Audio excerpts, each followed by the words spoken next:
Hello and welcome to Acoustic Review. My name is Ben Morgan Brown and today I'm looking at the R5SM double top model from Rathbone guitars. Named after Rathbone Place, where the Barnes & Mullins musical instrument company moved in 1900, this model combines a traditional dreadnought body size with laminated sapele back and sides, and a 3-layer double top consisting of 2 outer layers of Sitka spruce and an inner layer of carbon fibre weave. The guitar also features a mahogany neck with a rosewood fretboard, a 42mm bone nut, and a scale length of 650mm. With open gear chrome tuners and a full body gloss lacquer finish, the R5SM has an SRP of £339. I can't say I've played a double top before, so let's have another listen to the guitar now, and then please join me afterwards for my thoughts.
Unboxing the Rathbone, I was presented with a pretty standard looking take on the Dreadnought design.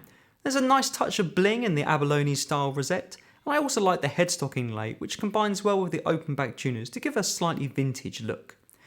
The bridge wings have an Art Deco flourish to them, although it's a shame to see a couple of rough patches which 30 seconds with some sandpaper could have cleaned up. Going over the rest of the guitar, it seems well made. There's a few flaws under the finish on the neck and the fingerboard feels a little dry, but otherwise the build quality seems on par with other well-made Chinese instruments at this price. If you didn't know this was a double top model, you'd be hard pressed to tell. Inspecting the inside of the guitar, there's no evidence of its construction, and the only hint is a well disguised but just about visible join line that runs around the inside of the sound hole. Knowing that this guitar isn't a traditional solid wood topped model, I was expecting to hear something different in the tone when I first strummed it, but truth be told, it just sounded like a normal guitar to me.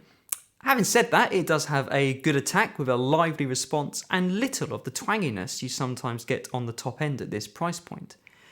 The sound is balanced with a slight bias to the lows, and harder playing did reveal a lack of body in the trebles with some brashness entering the picture. It's not an all-powerful cannon of a Dreadnought, and it doesn't have the rich low-end kick that some players who prefer this body style love, but it does have a good volume and immediacy, and, let's not forget, this is a sub £350 instrument, and with that in mind, I think I'd be very happy with the tone if I'd paid that much for it. The action is very playable with a well-cut nut and a good 12 fret action with room for adjustment at the saddle. For my tastes, the neck is a little thin, and it does have the vanilla Slim C profile that seems to dominate guitars in this section of the market, but it's comfortable to play, and I'm pleased to see that particular attention has been paid to the edges of the fingerboard, which have a rolled feel to them.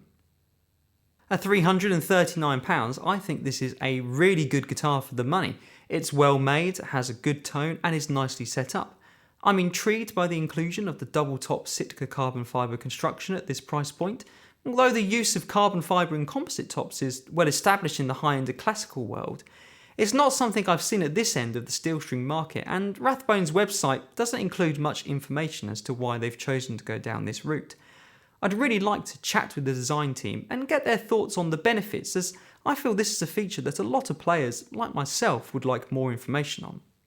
Construction aside, one thing that is clear to me is that the Rathbone R5SM is one of the better and more exciting sounding guitars I've played at this price point. Barnes & Mullins already have many successful instruments in their back catalogue, and this model, which harks back to their beginning whilst also incorporating forward-looking building techniques, looks to be another success to me. I'm really intrigued to see where the Rathbone brand goes next.